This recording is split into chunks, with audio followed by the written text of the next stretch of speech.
Thank you for sharing. I'm kidding. Thank you for sharing.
Okay. 1, 2, 3, 4.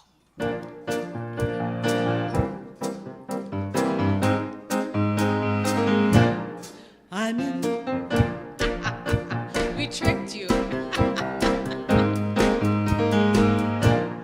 I'm in the right place at the right time. I am just where I'm supposed to be. I'm in the right place at the right time. I am just where I'm supposed to be. I'm in the right place at the right time. I am just where I'm supposed to be. I'm in the right place at the right time. I am just where I'm supposed to be. Oh, my soul is welcome here. Oh, my soul is welcome here. I am getting the message loud and clear. My soul is welcome here.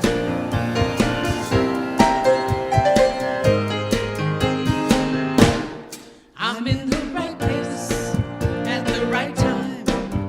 I am just what I'm supposed to be. I'm in the right place at the right time. I am just what I'm supposed to be. Oh, my soul is welcome here. Oh, my soul is welcome here. I am getting the message loud and clear. My soul is welcome here. Oh, my soul is welcome here.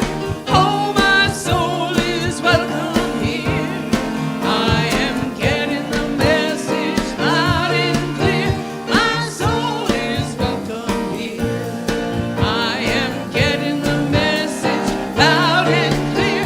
My soul is welcome here. My soul is welcome here. My soul is welcome here. My soul is welcome here.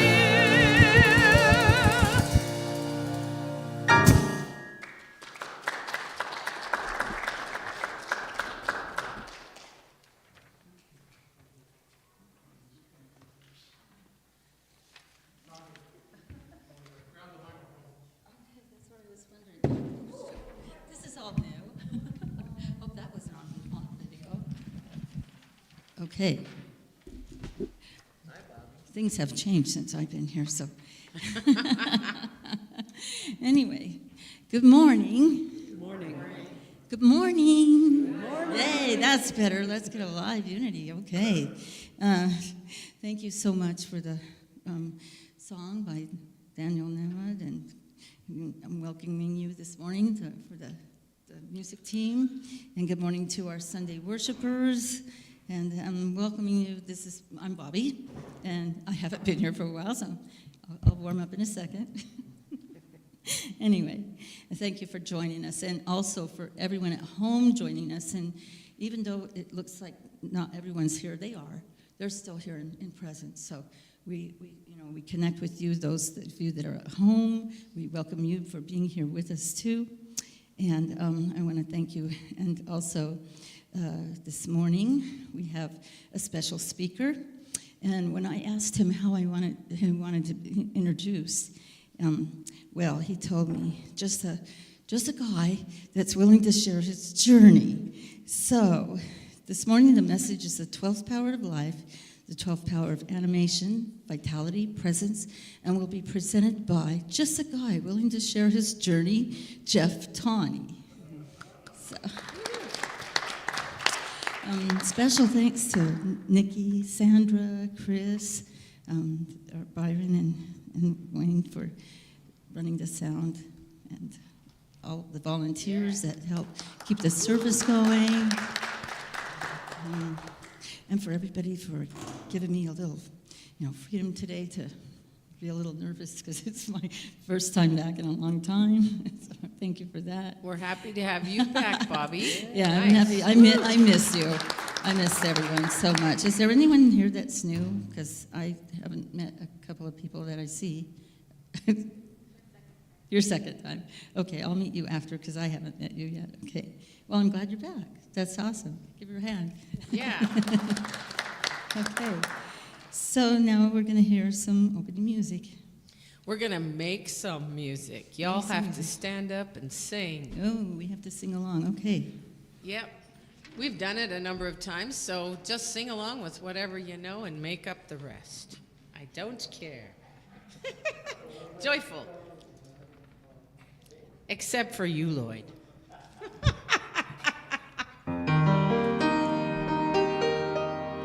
Gonna set it free, let things be, let the thrill of life carry me. 'Cause now I know I'm in the flow, I'm finally free, oh blessed be. Gonna set it free, let things be, let the thrill of life carry me.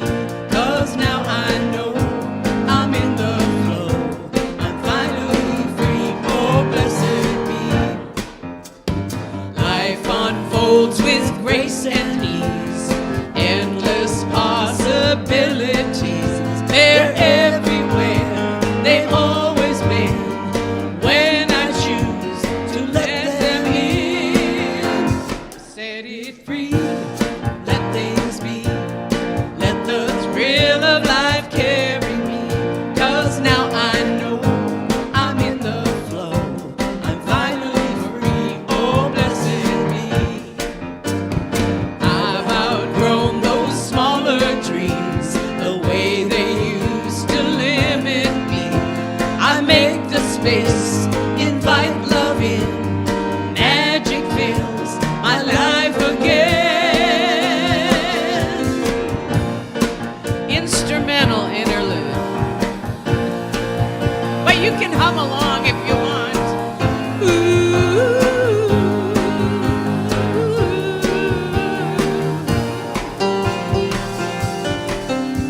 There's something bigger calling me to follow where my passion leads. I trust the flow, I don't need to know. I dance into the great unknown. Gonna set it free, let things be, let the thrill of life carry me. 'Cause now I know I'm in the flow, I'm finally free, oh blessed be. Gonna set it free, let things be, let the thrill of life carry me. 'Cause now I know I'm in the flow, I'm finally free, oh blessed be. 'Cause now I know I'm in the flow, I'm finally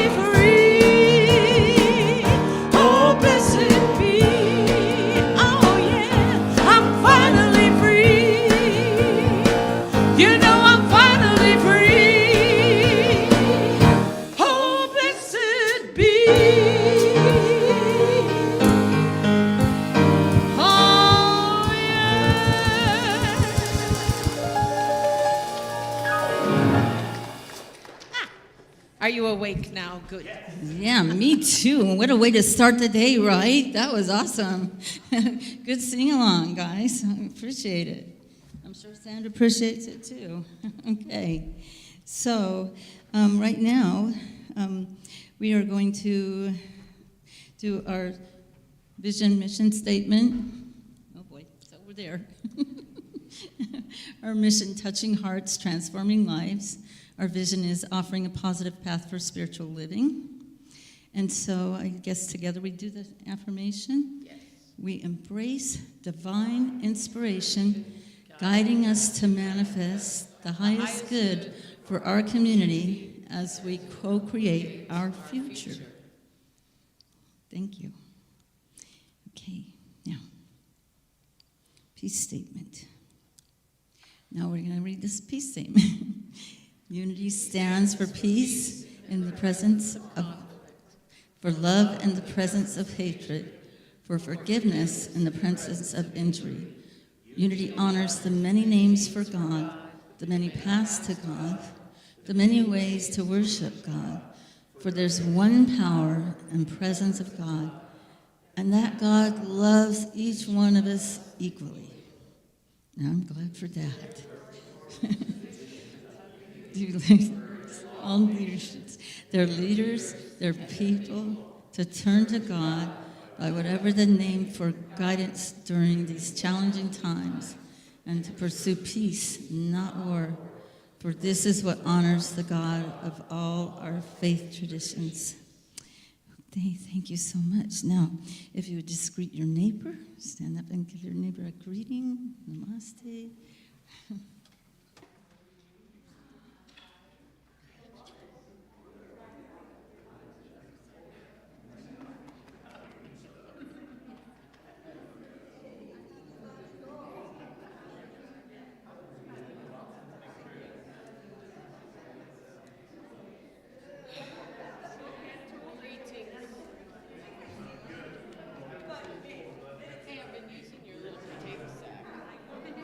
So far, I haven't burned it up. I like squeeze it. I'm like, nope. Yeah, I don't do like. It is faster. But it is faster, but it's good. Thank you, ma'am.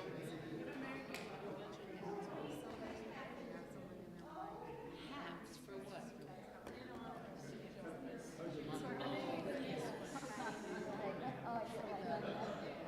I cannot believe how many she made. Wow. Which is really nice, yeah.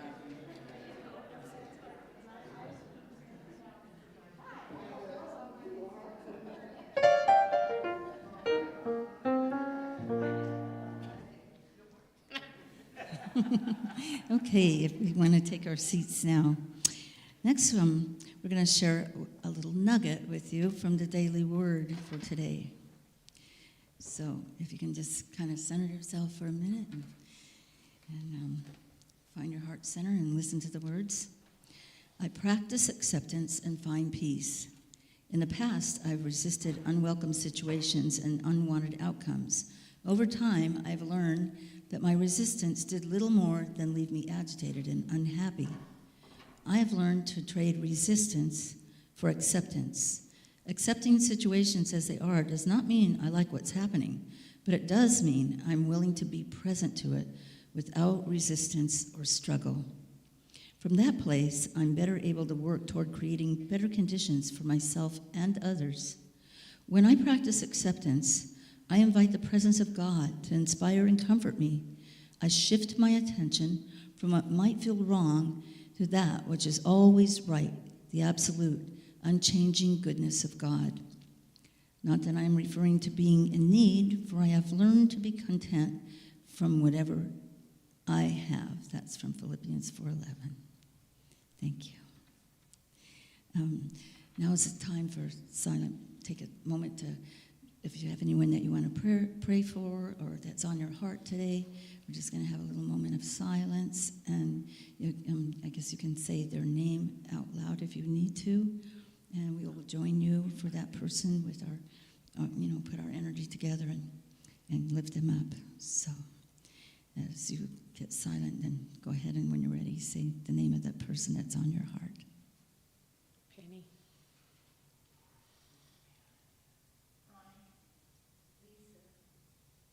Rose.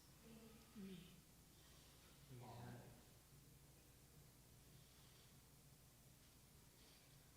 Monique.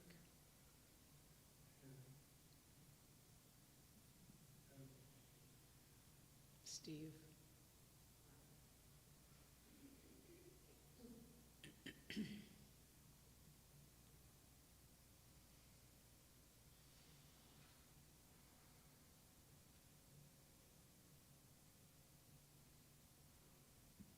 We thank the divine for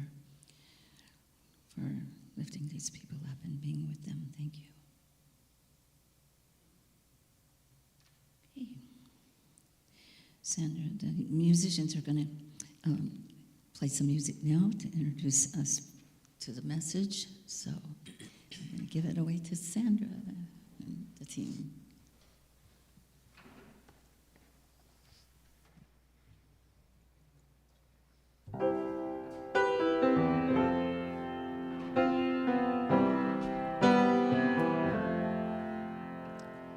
It's not that unusual when everything is beautiful.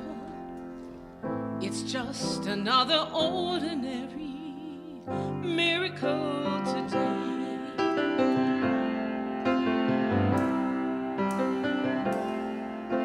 The sky knows when it's time to snow.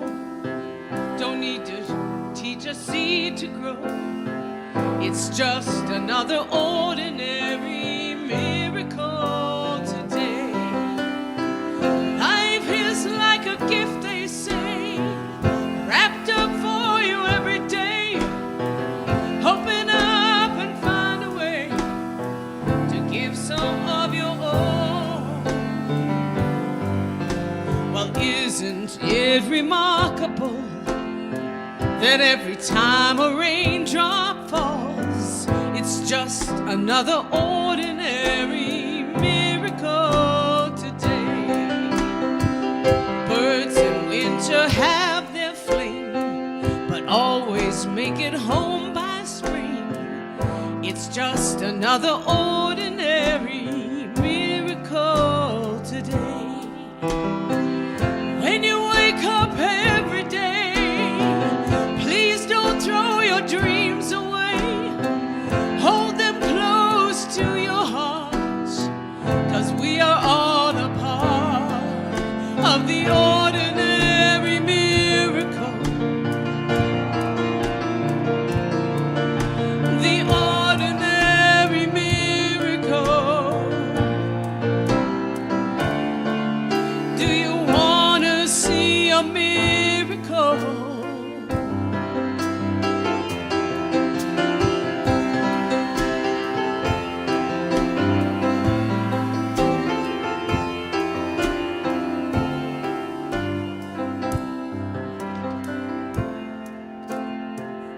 It seems so exceptional that things just work out after all. It's just another ordinary miracle today. The sun comes up and shines so bright, but disappears again at night. That's just another ordinary miracle today.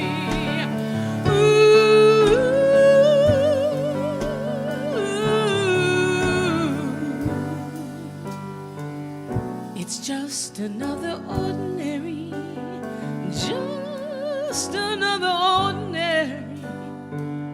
It's just another ordinary miracle today.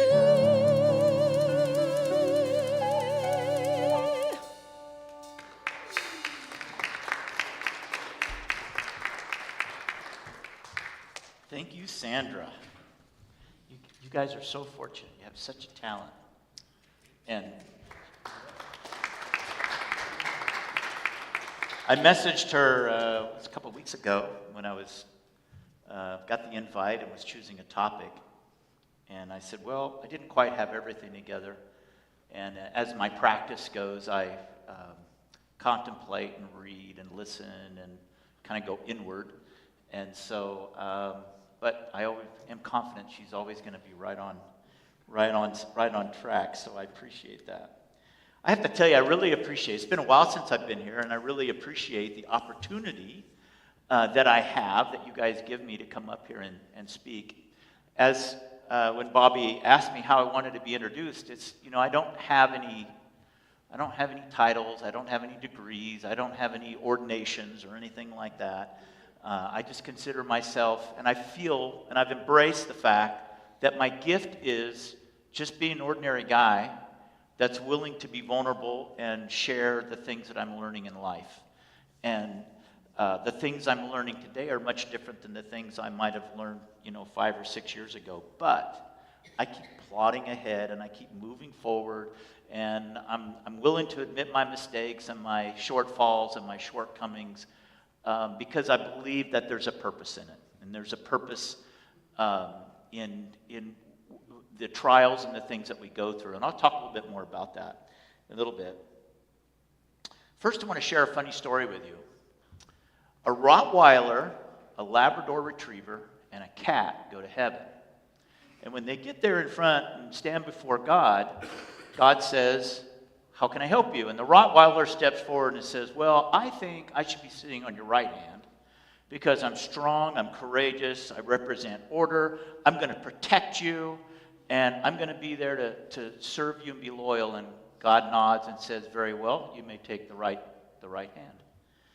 He looks at the lab and he says, how can I help you? And the lab says, well, I think I should be sitting on the left hand because I represent playfulness and loyalty, and I'll fetch the ball when you throw it, and we can just show the people how fun it is to be here and how fun you are. And God says, okay, very well. You may sit at my left hand. And he looks at the cat and he says, how can I help you? And the cat says, you're in my seat.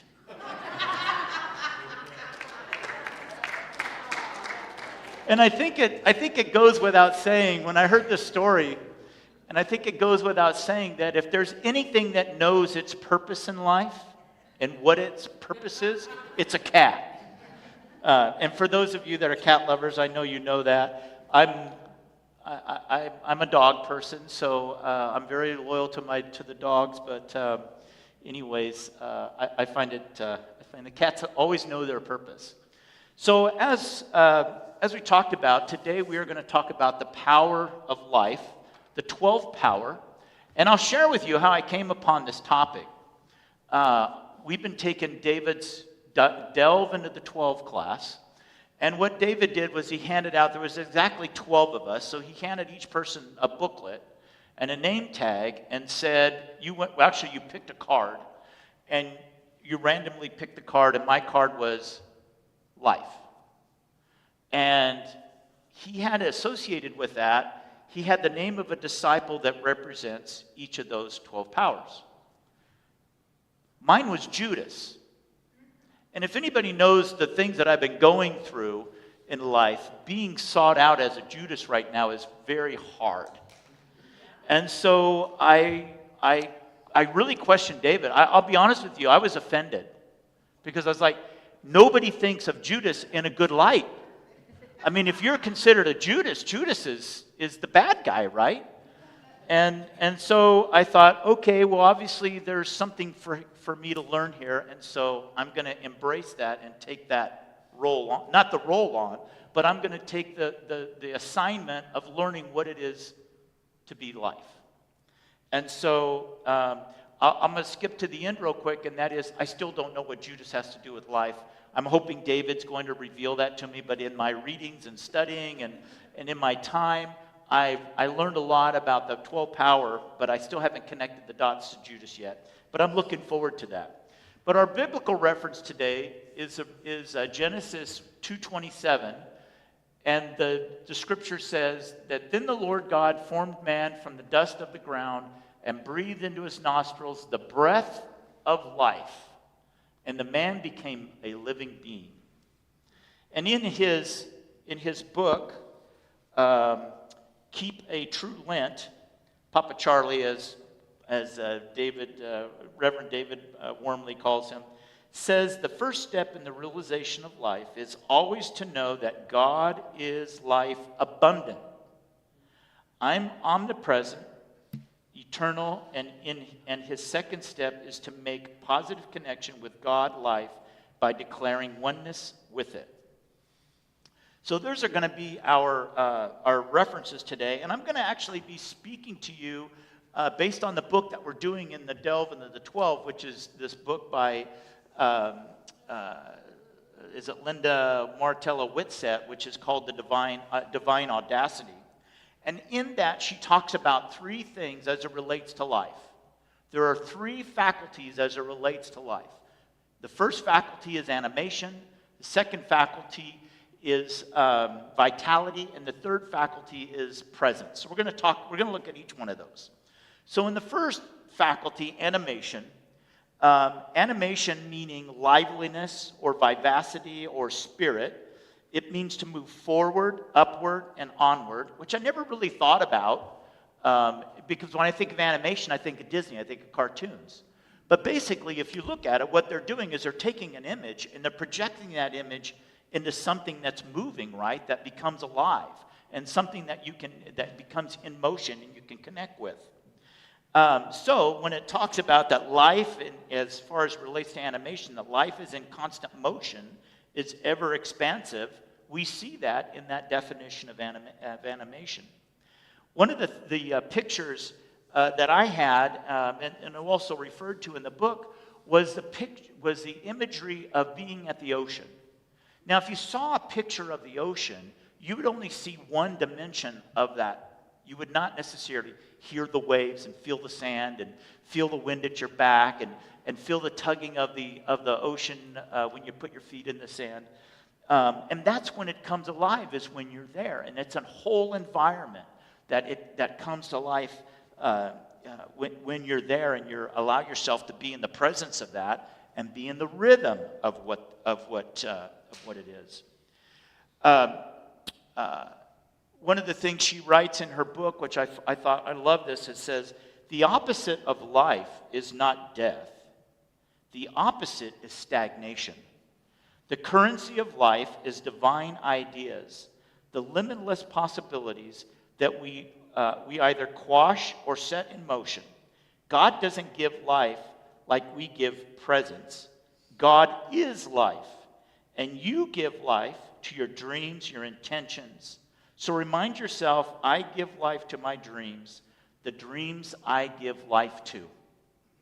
And I think that's really relevant because when we think of you're being alive, you're not alive. You're flat. The stagnation means, to me, is when we say death, it means it's final, right? But when we say stagnation, that means that there's something else can become of it. You can take a pond, a stagnant water, and you can start adding filtration and air and movement to it, and pretty soon the stagnation of that changes. The dynamics of that water changes because you're able to do something with it. It just hasn't completely died. So what I want us to do, there's going to be some participation here, and the participation is that we're going to do these affirmations together. So together, I would like you all to say, I am the animation of life. Okay, together. I am the animation of life. Thank you. The next faculty that she talks about is vitality.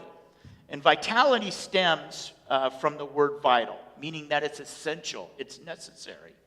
Having energy, the ability to thrive. And wholeness is essential to our faculty.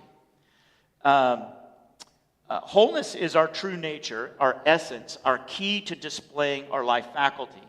Wholeness means that nothing essential is missing. So I want to say that again. Wholeness means that nothing essential is missing. So whether you see yourself as whole or not, you are. So if you If you see yourself because of the past or because of wounds in the past, that there's something missing in your life, it's not. You are whole. And don't let anybody else tell you that you're not whole. Don't let anybody project on you that you're something that you're not. Our wholeness is assured by virtue of the life principles that is incorruptible. Wholeness is not always obvious to us. Sometimes we need to look at it with spiritual eyes. And I would submit to you that we need to look at it through the way people see us, through a trusted friend, right? So sometimes when you're feeling like you're lacking something, we look to someone else to help us see that in us, right? To help us project that back into us. Our desire to live can generate a power in us that can sustain or project us, or the power to persevere through the circumstances to life. In that song, I forgot one of the exact line, but it was talking about live and in the flow. Right? So live in the flow, that the flow creates something, right? And that flow creates movement. And that movement is what generates. I think of, when I think of the 12 powers and I look at them and I see that they all work together, intricately together. One helps the other project the other or makes the other one create movement. And so they're all necessary. So together, we are going to affirm together, I am the vitality of life. Again, I am the vitality of life. The third faculty is presence. And in presence it is, God is presence. Presence is without distraction. Some of us put ourselves in, like, great for this. In my younger days, being present. Well, my body was physically present in a situation, but my head and my mind and my heart was so far removed that I wasn't present. I could say that I was there, but I wasn't.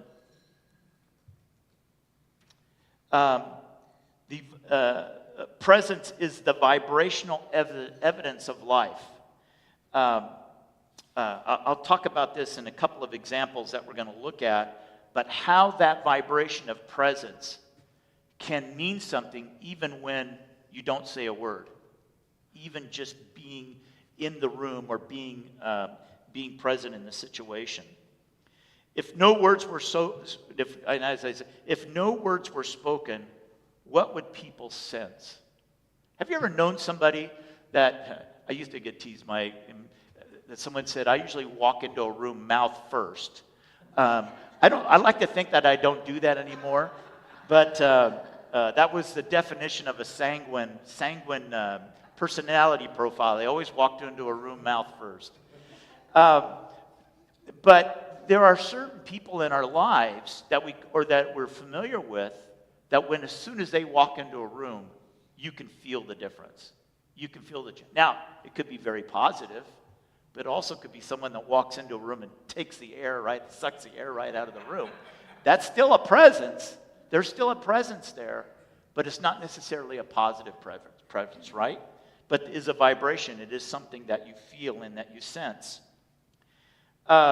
We too have a divine identity, and we are presence, just as God is divine presence. And since we are the divine image of God, we too have the ability to be in everything and everywhere. Have you ever had the feeling that something could be happening to someone and you couldn't put your finger on it, but you knew something was going on? That you had maybe that ache or that sense of ill feeling in your gut that's like, ooh, something's going on. I probably should reach out and touch that person. Should probably reach out and talk to them and see what's going on. Happens quite a bit for me, but a lot of times I fail to act on it. And then I find out later that they were going through something at that moment or during that time, and I dropped the ball. I didn't follow through. The other thing that prevents us from being present is distractions. Now, we live in a world and in a time when there's a lot of distractions to be had. There's a lot of things out there begging for our time and begging for our attention. And some of them are good, and they're intended to be good, but they don't always allow us to be present into what's going on. So it's a matter of looking at the layers of distraction and the layers of things that prevent us from being actually present in the lives or present in the situations. And that's a matter of discernment. That's a matter of taking some time and recognizing what's of value to you and what's not. There was, I don't want to jump ahead here, so I'll stay I'll stay on my track here. I will say that for some of us, we may not necessarily possess words. Like, let's say you see yourself as a quiet, reserved person, but you're not that encourager. You're not that person that's good with words. But you have a presence and you have something to offer. And there's something about you, the essence of who you are, that is calming to other people. And that gives you the ability to offer something that maybe no one else can. Like, so Sandra plays and she sings and we enjoy that. I think Julie said to me, you guys are having is it a talent show or some kind of a talent show going on? And Julie asked me if I was going to come and be a talent. My talent's being in the audience. So Sandra, my talent when you're singing is to like be engaged and clap and enjoy what it is that you're presenting. And that energy that we feed off of each other is stimulating, right? It's encouraging. So with that, talking about presence, we're going to do another affirmation here. Together, we're going to say, I am the presence of life. Together, I am the presence of life.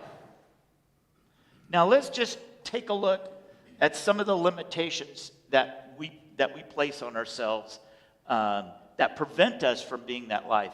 I think in the write-up, the summary I sent out regarding my talk, I talked about when I was a kid. I was very energetic, and I would be at, whether it be, usually got called out at Sunday school if I was in a youth group, but we would have playtime or energetic time, and I would be running all over the place, and I was on top of the world. And I used to have people say, or ask me, are you high? Are you on drugs? And I'm like, no, I'm just high on life, because being around people and being around friends energized me. And I remember jokingly saying to someone, you can test me for drugs if you want, but you won't find anything.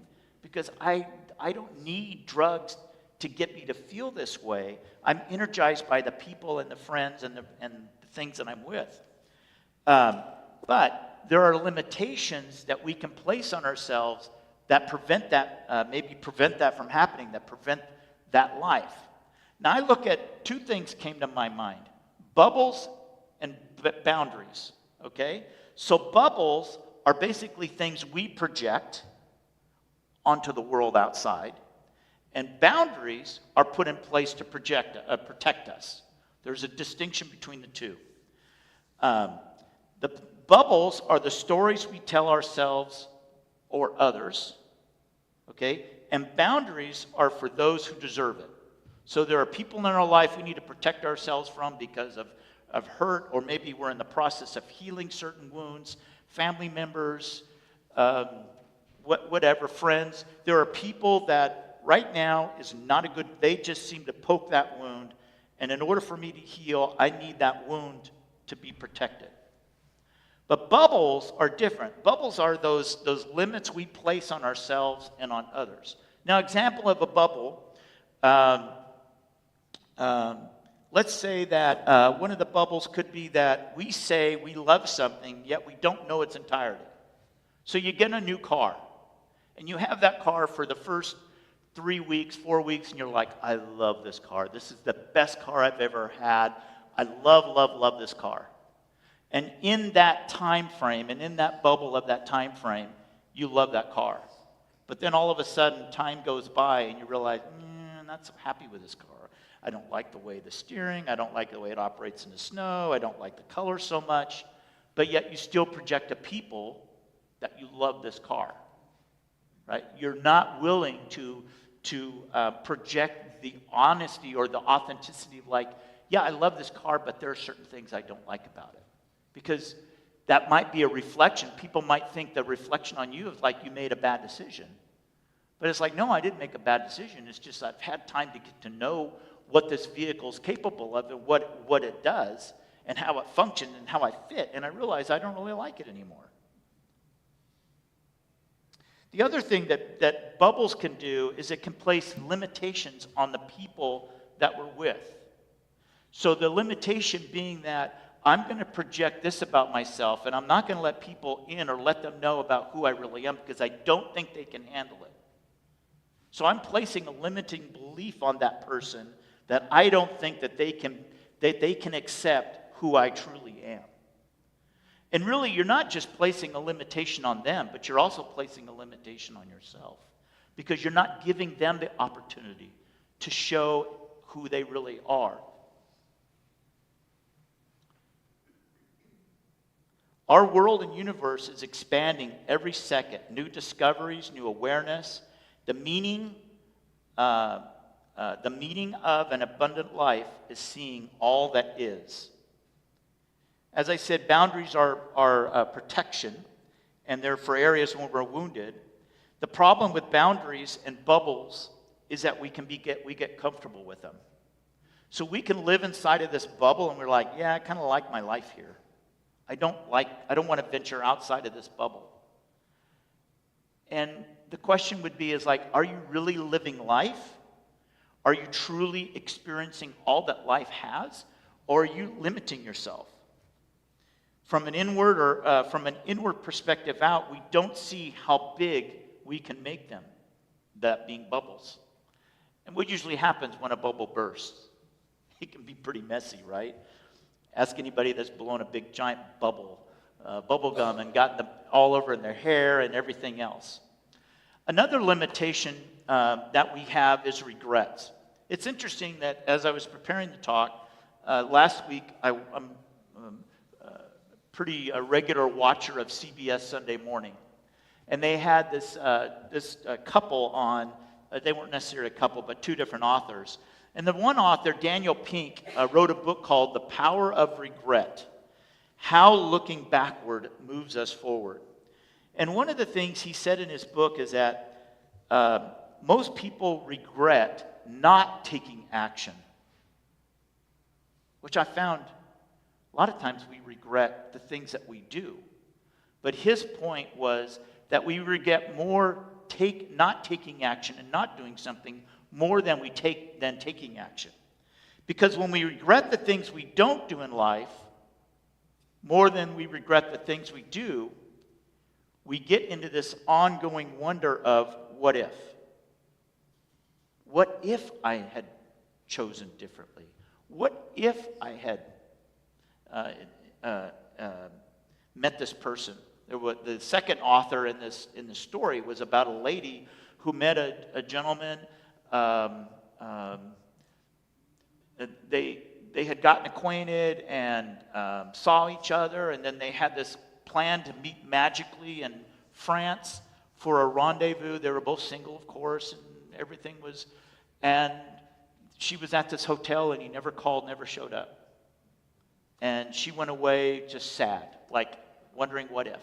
And back in those days when this happened, she couldn't just get on the internet or get on Facebook or whatever, Google the guy's name and figure out where he was.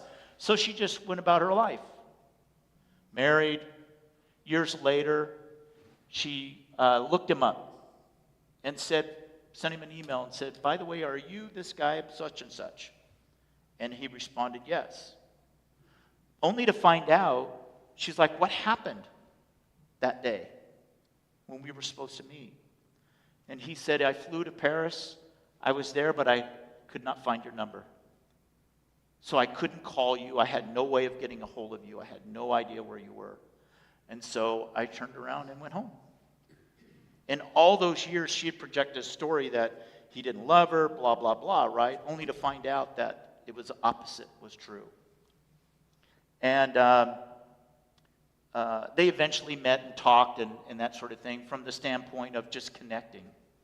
But her point was that she came to understand that while she had the regret of not meeting that person, it didn't freeze her where she was. She used the energy from that to propel herself forward.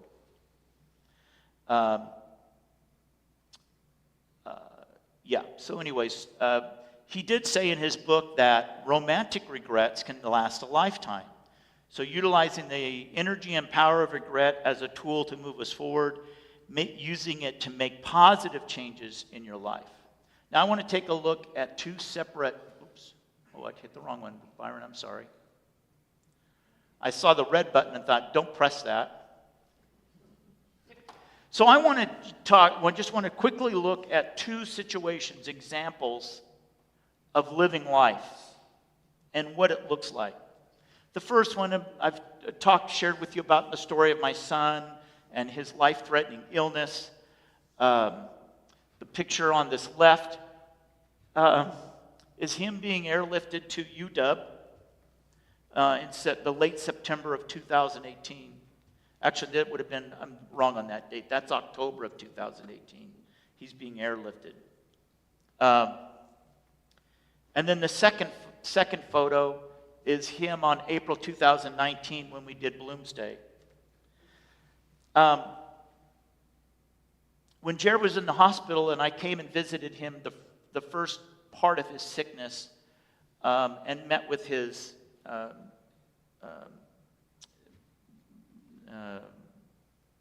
doctor, one of his doctors, neurologist.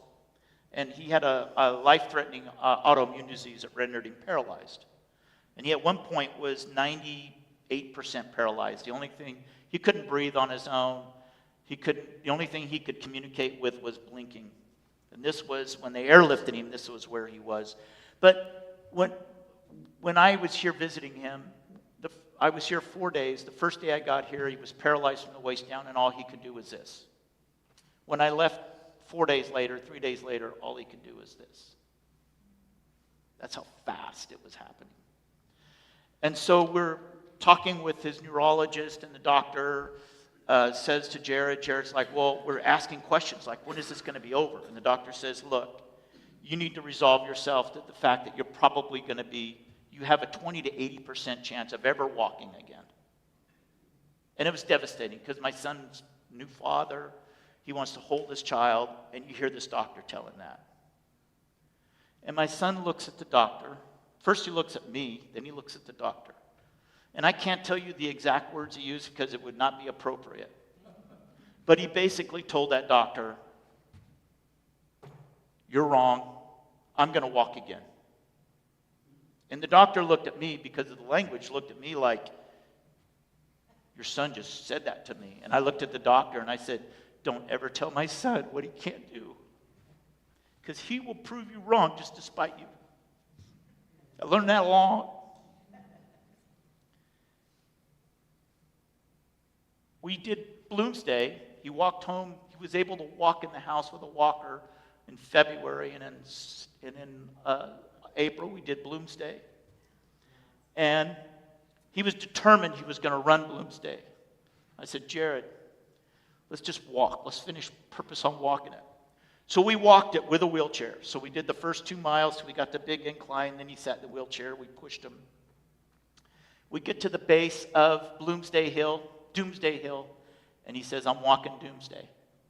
And the gentleman that's with him here on the right is his physical therapist that worked with him while he was in therapy, learning to walk again. Because he had to learn to do everything all over again. Learn to walk, using hands, everything. So he walked Doomsday Hill. When we got to the top of the hill, we're all crying because of what he's achieved. He went back in the wheelchair, and I pushed him till we got to the corner where you make that final run. I know you all done Bloomsday, so I know you all know what I'm talking about. We get to make that turn, and he's like, I want to walk to the line. Okay? And you know what he says as soon as we cross the line?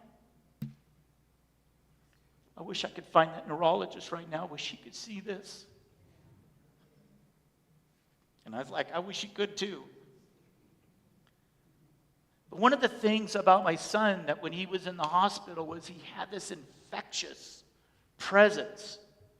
And while he's in ICU on the 9th floor, whatever it was, there would be people coming and going all day long. Nurses that weren't even part of his care. And at one point I was like, what are all these people that keep coming and going, you know?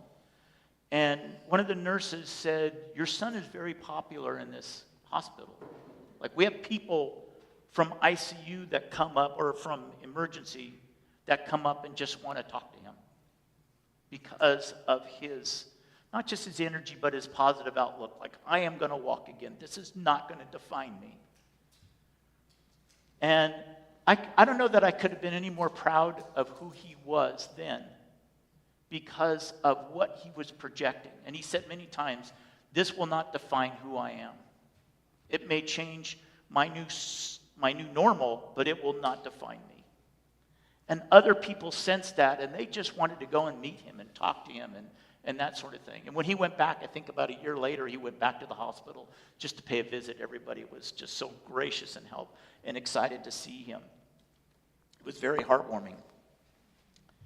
The second example I want to use is the example from Viktor Frankl in his book, Man's Search for Meaning. And if you know Viktor Frankl, he was a gentleman that was in a concentration camp, and his book just describes all kinds of horrors of the things that they would have to do, march in the snow without shoes and all kinds of things. But one of the things that I found in his book that I thought was so relative to what we talk about here is he says, we had to teach the despairing men that it did not really matter what we expected from life, but rather what life expected from us. We needed to stop asking about the meaning of life and instead to think of ourselves as those who were being questioned by life daily and hourly. Our answer must consist not in talk and meditation, but in right action and in right conduct. Life ultimately means taking responsibility to find the right answer to its problem and to fulfill the tasks which it consistently sets for each individual. I'm going to say that summed up to me this. It's not our experiences that give meaning to life. It's life that gives meaning to our experiences. And I think that what we go through and what meaning that we place on things is our victory. It's our signature of what life is. So with all that said, what I'd like to suggest in moving forward, if anybody is struggling with where you are in life, or you know somebody that is struggling, we prayed for people a little while ago and said the names of people who we know are going through some type of situation. I'd just like to offer some things that came out of her book and some things that I thought about. First is meditate on your life without the limitations, bubbles, or boundaries. What would you see your life be if you didn't have any of those limitations? So essentially, you're looking at your life without an excuse. Secondly, write about your hopes and dreams. Nothing gets us more excited about life. And even at this age, 66 years old, I started a business a couple years ago. Nothing gets me more excited than thinking about my business and what I can do with it. It's been a dream of mine. So being able to think about that dream. Schedule a time for renewal, retreat, and separation.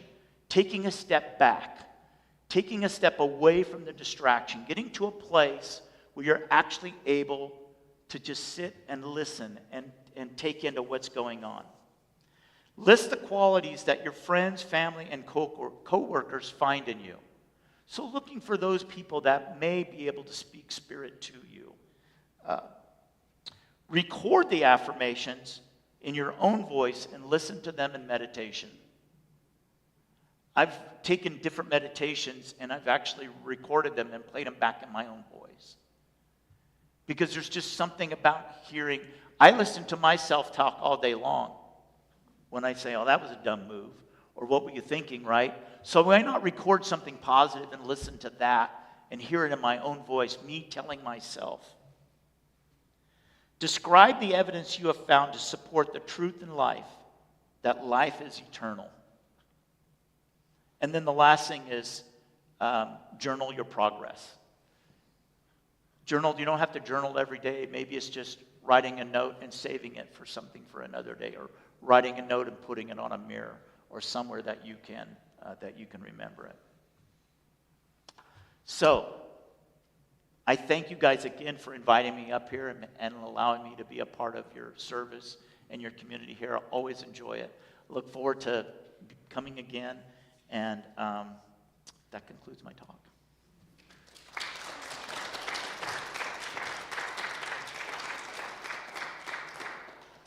Almost concludes this talk because we're going to go to a meditation now.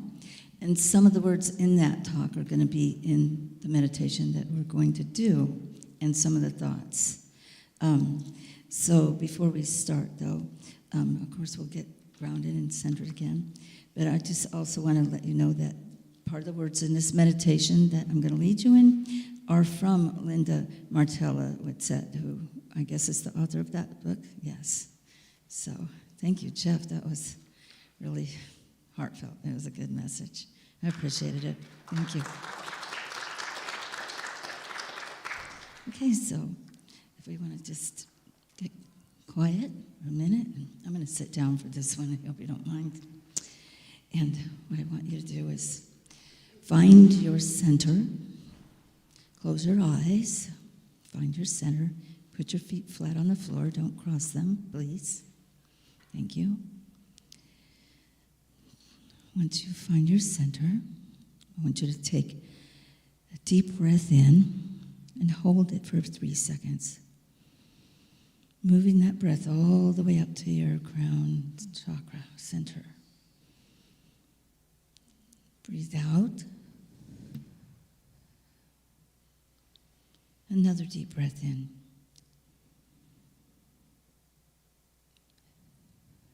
Okay, now imagine a white light coming in through your crown chakra, and it's around you, and it comes and enters in. And we're going to move that white light through your center of all your being, down to your throat, to your heart center, all the way down into your lower chakra. And we're going to sit with that there for just a second. Breathing consciously. I want you to imagine that you're extending yourself out. And I'm going to read this now. I revel in aliveness. I move my life-filled body. Imagine swaying, dancing, and stretching as a prayer of appreciation. I tune my awareness to the first chakra, the generative organs within my pelvis, the center of my life faculty. I shine the red light of life through my pelvis, blessing my vital organs with life. I extend life from this nucleus outward, blanketing my entire body with life nourishment. Established in life, I appreciate the universal source of life. That which gives life to me is creativity. Therefore, I give life to everything that I am creating. That which gives life to me is abundance. Therefore, I steady myself in abundance, consciousness, knowing all things are possible and lively, richly. That which gives life to me is compassion. Therefore, I embody kindness in every thought, word, and action toward others and myself. That which gives life to me is joy. Therefore, I live in the delight of every moment. My body does not give life to me. The source of all life, that I am, gives life to my body. I am my true divine nature. My true divine nature is movement and form, function and consciousness. I am divine life. I tune to life's power of animation. My eternal life is in perpetual motion. My capacity to understand continually expands. I am forever flowing in forward, onward, and upward ways. My vision enlarges with every divine idea I set in motion. Acquiescing to the tidal flow of life, I move and rest, retreat and extend, pause and proceed, grieve and rejoice, grasp and release.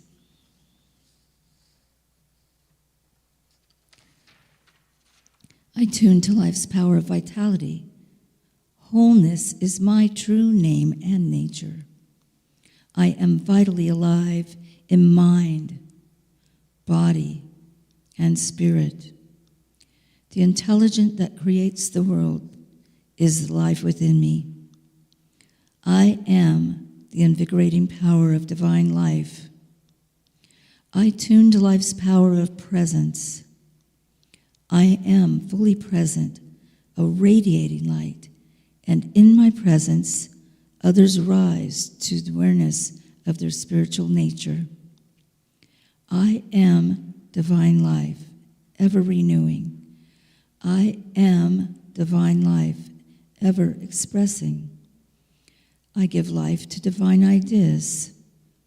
All that I give life to lives. Now I want you to, again, bring that light back up through your body. Bring it up again to your crown chakra, imagining that light coming out of you and extending around you as light all surrounding you. And then extend that light, extend that energy, that purpose, that self out towards everyone else in this room, out to the person sitting next to you, out to this person furthest from you. Now extend that life again out to the city, now our state, to the nation. Extend your light out to the world. Extend the love and the divine light, divine kindness to every being. Even those people that you might think of as Judas, everyone has a chance of redemption. Every living being we are connected to. Send that divine love, send that divine light into zones of war. Send it to people in need. Send it to the starving. Now see yourself in someone else's eyes looking at you with a thankful heart that what you just gave them, that divine light and that divine presence, that divine love from your heart was real. Now give the divine thanks. Put your hands together. Bow. Namaste. Thank you, divine light. Thank you, divine source. Thank you, divine wisdom.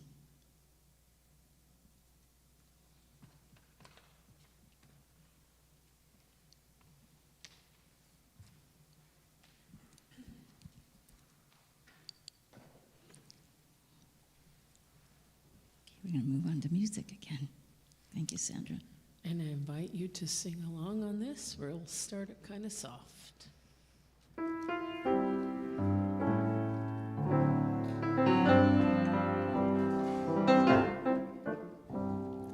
I hear the music down in my soul. I hear the music down in my soul. I hear the music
Thank you.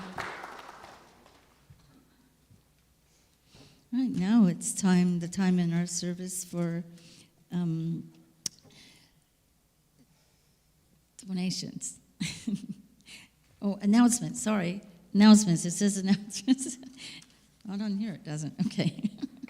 Anyway, we do have some announcements. Jeff was kind of hinting at one of them. There is going to be a talent show here at Unity, and that is going to be on March 15th at 5 p.m. for all ages. It's called Shamrockin' Talent Show. I guess that's a St. Patty's Day theme. So there's going to be gift cards, drawings, and at the intermissions. And so Unity welcomes you to come celebrate St. Patrick's Day with us Friday, March 15th at 5 p.m. Right here at Unity Center on Lincoln Road. So also, show off your talent. So if you have a talent like Jeff's, or you have a talent that you want to get up here on the other side of the audience for, you please contact an RSVP, someone here at Unity, to join us, okay? Well, even if they don't have talent, we'll Well, suffer Jeff has a through it. talent, he's in the audience, so that's what I said. If you can You have don't have to be that talented. talent there, or you can have this talent on this side. It's gonna be a There's good talent on both sides of the fences, people. And besides that, everyone has something, you know? Can you whistle? Can you, like, do card tricks? You know, I don't know. You can animate. We learned that today. We can all animate, right? Okay. So that's going to be our new talent today, by the way. All right. Also, there's an annual meeting in Potluck Sunday, March 17th. So join us for that after the 11 a.m. 11 a.m. service for Potluck, and directly followed by the annual meeting at 1 o'clock. So that's open to all. Only members can vote, though. But what can you expect? You can expect how to become a member, and members will be nominating and voting on the election of the board members, treasury report, you can ask questions, present report, questions, ministry team reports, other business as needed for the good of the church. Okay, and now I'm going to invite Donna up. Sorry, there's a person named Donna on my mind today. I'm sorry. Dana, this thing called You. She's going to talk about that. Thank you. Thank you. So I'm really excited about this thing called You. We are collaborating with the Unity community on South Hill to do this book study, and it's a community-wide spiritual practice. It's really not about reading a book and learning through your head. It's about learning how to practice this whole thing about animating and finding that life energy and finding your own creative beingness. It's a 6-week study, and there are, I think, 5 or 6 different homes that are being opened up across the community. And so if anyone doesn't have the information on this, I would love to send it to your email, because you can go on to this sign up and find whatever the location that's closest to where you live and select that site. They're not all on the same night. They're evenings during the week, and it's a 6-week program. Some are on Tuesdays, some are on Wednesdays. Anyway, there are different nights of the week. So if you haven't gotten the information, my home is one of the ones that's open up, and I would welcome any of you to come to my home. But if you live, some of you I know live on the South Hill, some of you live out in the valley, so feel free to reach out to those places that are closer to you if you'd like to. But they do need to have sign-ups in advance, and they're starting this week. So today, tomorrow would be a good time to sign up. It's not required that you attend each one, but I guarantee that this book will engage your energetic presence. It will allow you to have an experience of that life energy that is already animating you, and for you to engage and have a greater, deeper understanding of what your personal, individual life gifts are. So it's a great exploration, and if you don't have the information on how to sign up, if you would just write your email down and hand it to me, I'll make sure you get that today. So thank you for your consideration, and I hope to hear more about your experiences because I'm excited about mine as well. So thank you. Thank you. Well, that sounds exciting. That's kind of cool. We're going to get to see each other at their homes. All right. Now, I think it must be time now for the tithes and offerings. Yes, it is. There's my cue up there on the board. Okay, so I don't know what I'm supposed to say much about it except for thank you. You can donate online or by mail, or you can give now. Doug's going to pass around the offering bag, and also at the same time, I wanted to let you know also about the prayer box, right? You can put prayers in the prayer box. There's little notes somewhere on the back of the chairs, some over that way, and you can come up here or write one after the service and put them in the prayer box, which will be prayed on for by Unity here and then again at Unity Maine for 30 days. Thanks for the hint. Okay. So.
Now, if you'll join with me in blessing the offering.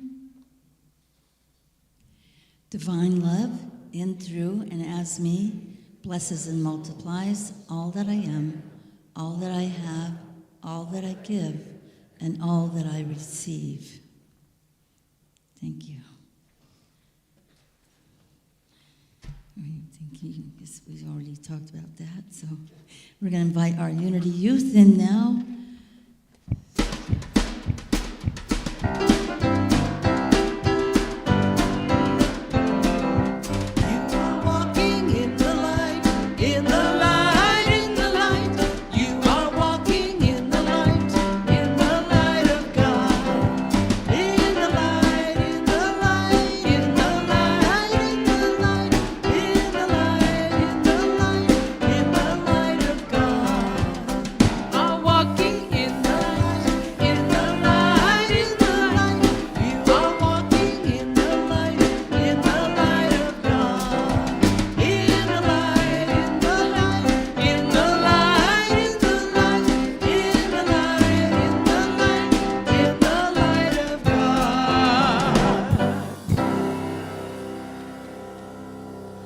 Look at, oh wow, what a good bunch of kids we have today.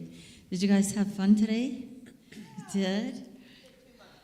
Really? Well, I'm going to turn this over to Kendra, and she's going to help you share with us what you did today. Thank you, Bobby. Good morning, everybody. Good morning. I got a little bit overzealous about spring coming. Excuse me. Yeah. So our lesson was on spring, even though it's snowing outside. It's not quite spring. So we talked about how spring is rebirth. Yes. Yes. Hold on just a minute. Just new life and rebirth and blessings, the beginning of a new season. And then we had a little art project that we did, which Ely wants to tell us about. We made sun catchers. Oh, nice. They're still drying, so hopefully they'll be dry by the time people are ready to go. We have lots of newer people today. I was really excited. We have one of Amalia's friends, Annabelle came. Yeah. And then we have, oh my gosh, Bethany, Julian, Ceci, and Sophia came again this week. And it's Bethany's birthday, so I think we should sing her happy birthday. Happy birthday to you. Happy birthday to you. Happy birthday, dear Bethany. Happy birthday to you.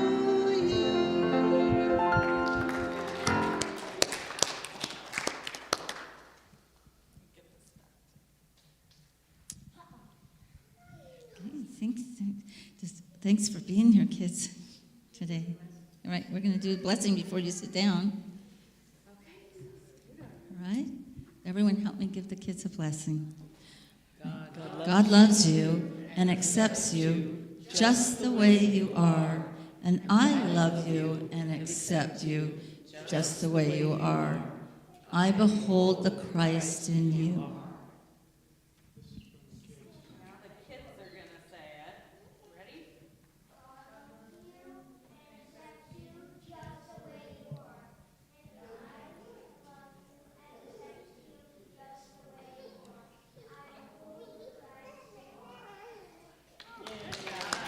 Good job. Thank you so much.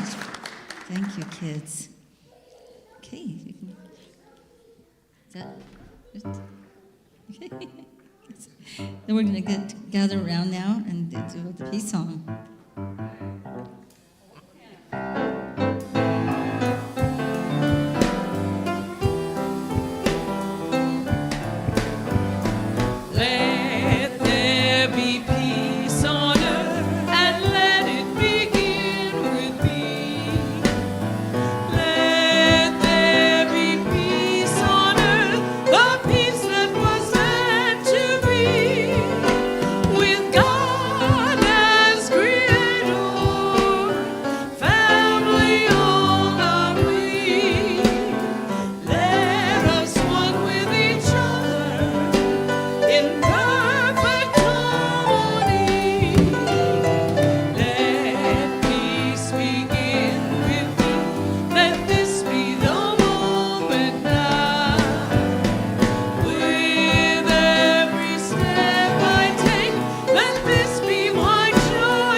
Okay, one more prayer.